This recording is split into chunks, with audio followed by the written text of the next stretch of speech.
Jane? Spencer, ano ginagawa mo rito? Si Neil, asawa ko. Namatay siya last year. Huling habilin niya sa akin na isaboy ko yung mga ashes na dito. Kung saan kami nagkita, kung saan kami nagde-date, kung saan kami nag-meet. I met him when I ran away from you. Yung araw na nag-propose ka sa akin. Yung huling araw na nakita mo ako. Dito ako napadpad. Nakita niya ako dito umiiyak.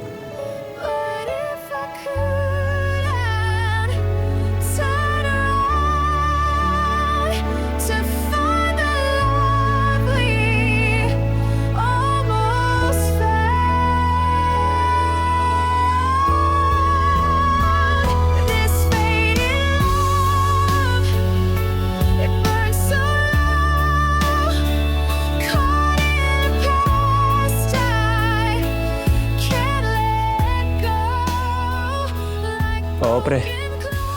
See you next week sa flight natin. Oo naman.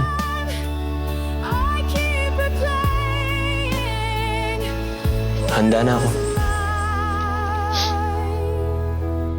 Oo, pre. Nabigay ko na sa misis mo yung mga pasalubong mo. Tuwang-tuwa nga yung mga chikiting eh. Salamat pare ha.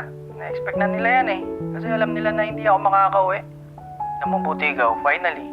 Ginamit mo na yung bakasyon mo, nakauwi ka. Anong balak mo niyan?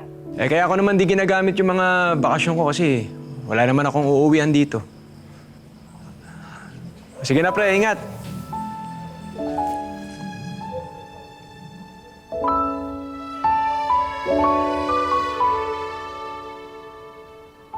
Pabalik-balik tayo dito.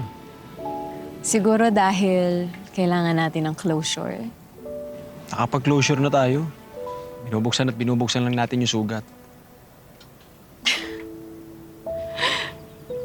Ano nakakatawa? Spencer, napatawad na kita sa lahat ng mga ginawa mo noon. Ngayon lang? Ang tagal na nun ah. Naisip ko kasi, siguro kaya hindi maayos yung paghihiwalay natin kasi hindi natin pinapatawad yung isa't isa.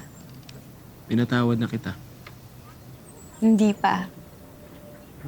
Kasi hindi pa ako nagsusorry. I'm sorry dahil naglaho ako noon.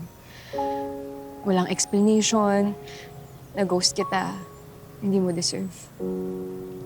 I'm sorry dahil hindi natin natupad yung sinasabi natin noon na forever. I'm sorry dahil nahirapan ka nung nawala ako. Dumaan ka lang sa akin, dumaan lang ako sa'yo. Hindi naman tayo yung naging tayo sa huli. Kasi mas buo tayo kapag hindi tayo magkasama.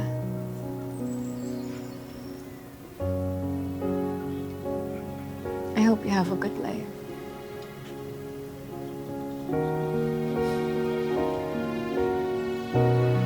Ikaw din.